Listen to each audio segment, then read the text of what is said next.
Now, you may or may not have noticed that these nights could be quite warm, unseasonably. I mean, I know we're in the dry season, but could be quite warm. And it seems as though the sky could be quite dry. I can't remember the last time, things seem to have been this kind of parched. Because the joke was, I believe for the last couple of years that the dry season didn't seem that dry.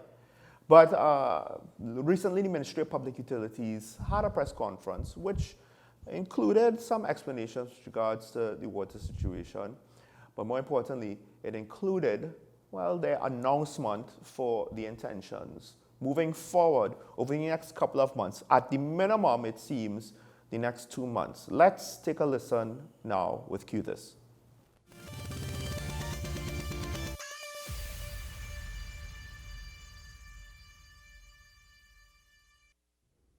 We had predicted drier or below normal conditions for the western areas of Trinidad and on the eastern areas of Trinidad and also for Tobago, we had predicted near normal conditions.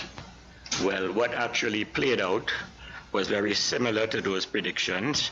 For Trinidad, at the Piaco gauges, we would have had a 68% rainfall.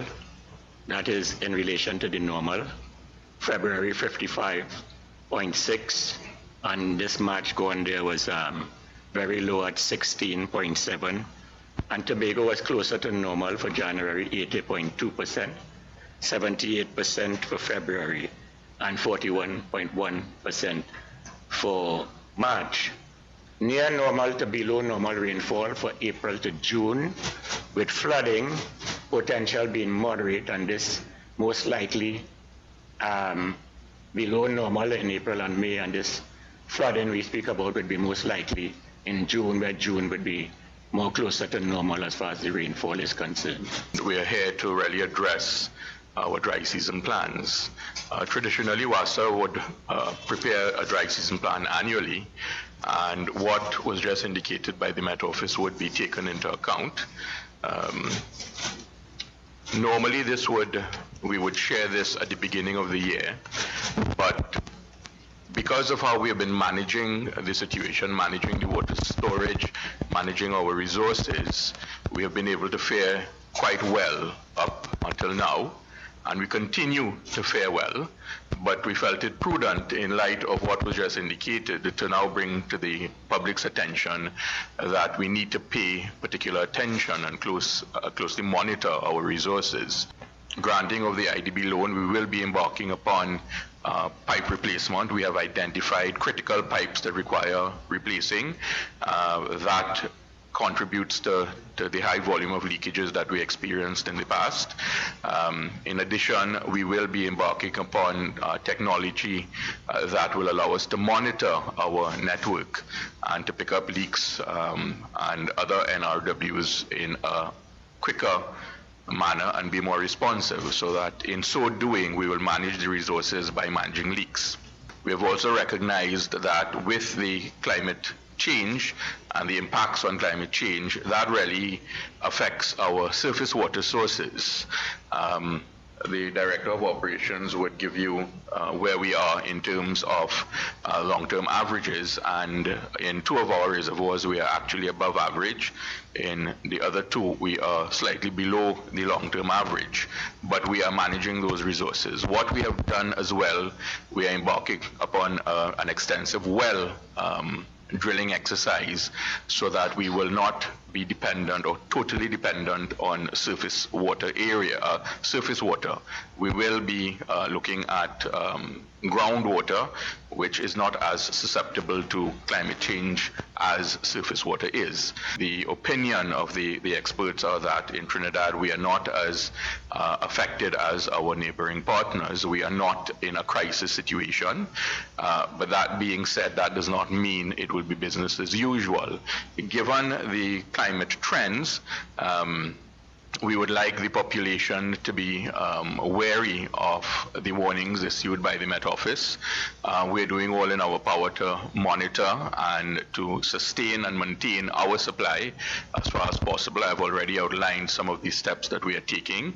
And at this point, and I would again emphasize, this is coming in April. Normally, we would make such calls in January and February, but we will be implementing our water reduction strategies, in that we will be issuing the normal restrictions on the use of hoses, watering of lawns, washing of vehicles, etc. And in keeping with our drive, our leak reduction drive, our well exploration, our police will be out monitoring to ensure that the restrictions are complied with. This is in order to allow us to effectively and efficiently maintain our resources so that we do not, and I repeat, so that we do not reach to crisis proportion. Again, I want to emphasize that we are not in a crisis. This is not the WASA of the past. This is the new WASA. We are being we are being predictive, not reactive. In the past, we would await for the levels to drop and then react to that. We are taking precautions. We are taking precautionary measures to ensure that we do not get to a crisis situation. So, folks, therein lies the press conference last week, Thursday, Ministry of Public Utilities. There were other members of WASA there to speak, but for the most part, we got the gist of it from the chairman. And I found that his messaging, the meteorologist at the start, he had a lot of technical information of which the camera never showed his slides when he was giving us all of the briefings with regards to the calculations and then the conclusions. It seemed redundant, but he was going through all the data points so that people could follow. But I felt as though the chairman's presentation was actually two presentations. One was about the long term, how we were going to deal with managing our water resources, and the other one, which ironically one could argue may have had less detailed information in his presentation, was the current situation, which is based off of the rainfall that we've seen over the last 3 months. We have more or less 3 more months to go in the dry season, and they want to take precautionary measures up front just in case. We might get normal rainfall this month and next month, although the first couple of days, I think the meteorologist said at the time it would have been April, the first 4 days or 5 days he was working with, it didn't necessarily promise to be normal rainfall levels. Can I ask you a question? At what point were water restrictions lifted? You know when they said a water schedule? So he did go into that. From what I understand, those who are on our water schedule already won't be any further affected. That's point number one. And point number two, he did acknowledge the fact that yes, there are communities with long-term issues of water supply, and he tried to differentiate the two, which is technically correct, but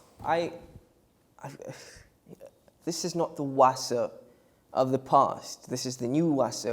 We're being they, more reactive. Not reactive. Predictive. They fixed the backlog of leaks.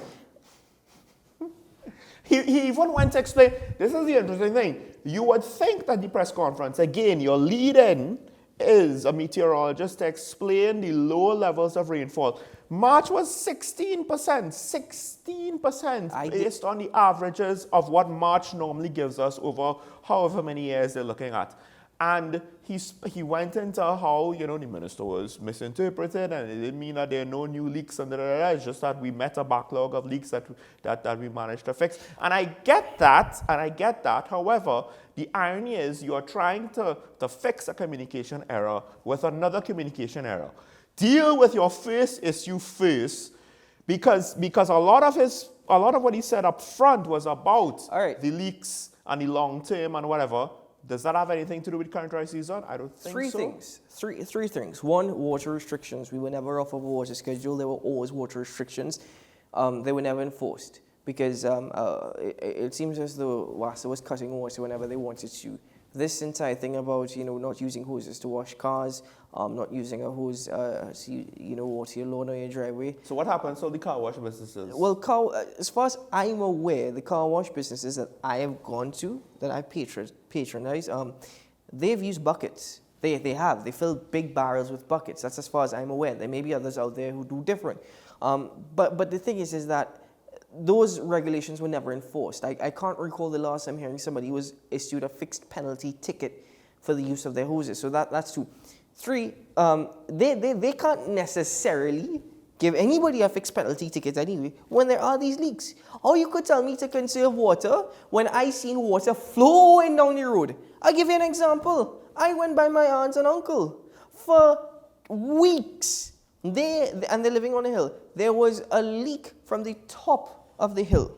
A leak from the top of the hill, right? Water pressure was high. Water's flowing down at night. He called, he made the report to WASA. They took the report. 2 weeks passed, nothing was fixed. So they're having water issues, but the water is still flowing. He calls WASA again. You know what they told him? But sir, on our data network here, that pipe has already been fixed. What do you mean that pipe has been fixed? He says, I'm seeing it, water is flowing, that pipe has not been fixed. But sir, it says in our systems that pipe was already fixed. And there you get basically, unfortunately, somebody who is not capable of exercising reasonable judgment. If someone is telling you that water is leaking, at the very least, dispatch somebody to investigate. No, it's not that. You see, crews, they're probably crews, and they're probably managers on these crews who are saying, you know what, this was fixed. Or they probably went on a day where WASA locked up water and they didn't see any leak. Okay, this was fixed. We're going to get paid for this. Right. And I don't necessarily want to put, unethical behavior into the equation, but we can't discount the possibility. But I'll give you another example. If you have driven around Savannah this morning, I don't know when it started because I stayed home all weekend. But I just found it interesting that after watching a press conference, and I guess this might be one of the bigger stories coming out of the weekend. It was just before. I'm driving around Savannah, and there is a massive leak somewhere in the plot of land just before Belmont, just right next to the roundabout that goes up St. Anne's Cascade, right, next to Queen's Hall. There's a massive leak, so the not small portion of the Savannah roadway actually looks as though heavy, it just recently rained. And water is just flowing. I don't even know where it's flowing from. So I just find it interesting. It's not even like a remote leak, somewhere in the wilderness, some dead-end valley. Sean, No. This is on the Savannah. Yeah, we worried about our leaks. The chairman did say about we're utilizing more smart technology, blah, blah, blah, blah, blah. But I think the technology is potentially outsmarting the new WASA. So we have identified pipes that need to be repaired. Okay, listen, let me get it clear. If they didn't have a press conference, we would all be wondering and questioning what's going on, no information, right? But then the information that you give to us does not equate to reality. You're telling me about a reduced supply. It can't be a reduced supply if I haven't been getting water in the first place. You're telling me about low pressure. What low pressure? I would love low pressure water if I am not getting water at all. And then there's the extreme.